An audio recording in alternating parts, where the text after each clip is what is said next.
Hey guys, my name is Elijah, and in this tutorial I will show you how to change language in ClickUp. This is really simple and straightforward, so let's jump right into it. First thing you will have to do is to go over here to your profile picture and click on it. Now click on Settings down here. Once you click on Settings, you should see My Settings selected here. Make sure they are selected and then scroll down in this window until you see Language and Region. Then just click on this drop-down menu, select the language that you want. In order to confirm your changes, click on Save Changes down here. And voila, your language is changed.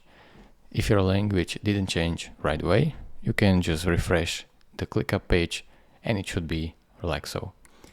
Thank you for watching. If this video was helpful to you, consider subscribing and liking this video, and I will see you in the next tutorial. Bye bye.